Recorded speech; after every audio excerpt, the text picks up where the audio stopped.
The word that Isaiah, the son of Amos, saw concerning Judah and Jerusalem. In the last days, the mountain of the Lord's house shall be established on the top of the mountains, and shall be exalted above the hills, and all nations shall flow to it. Many people shall go and say, Come, and let us go up to the mountain of the Lord, to the house of the God of Jacob, and he will teach us of his ways, and we will walk in his paths. For out of Zion shall go forth the law, and the word of the Lord from Jerusalem. He shall judge among the nations, and shall rebuke many peoples. And they shall beat their swords into plowshares, and their spears into pruning hooks.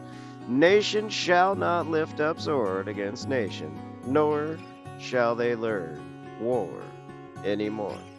O house of Jacob, come, and let us walk in the light of the Lord.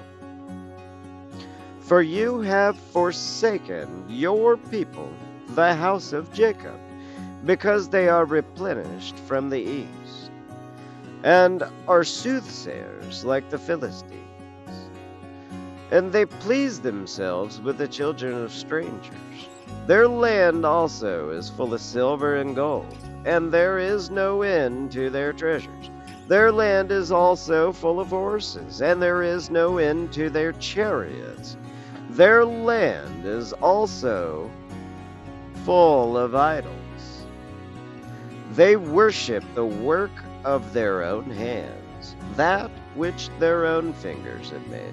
And the common man bows down, and the great man humbles himself. Therefore do not forgive them.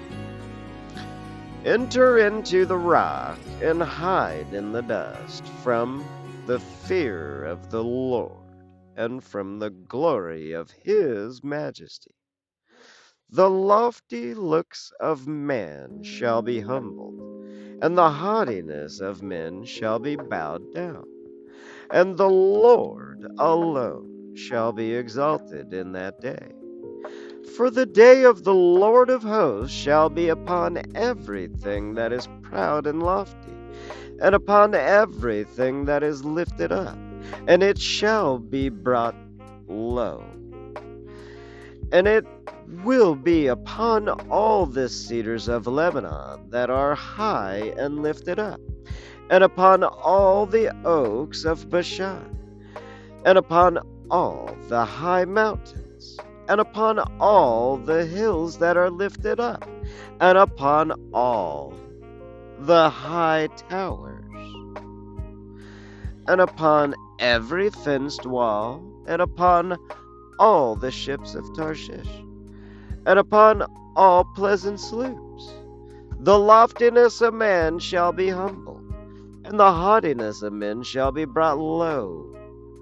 The Lord alone will be exalted in that day. The idols he shall utterly abolish. They shall go into the holes of the rocks, and into the caves of the earth, from the fear of the Lord, and from the glory of his majesty, when he shall arise to shake the earth mightily. In that day a man shall cast away his idols of silver and of his idols of gold, which they made for themselves to worship, to the moles and to the bats, to enter the caverns of the rocks, and into the clefts of the cliffs, from the terror of the Lord, and from the glory of his majesty, when he arises to shake the earth mightily. Cease regarding man, whose breath is in his nostrils.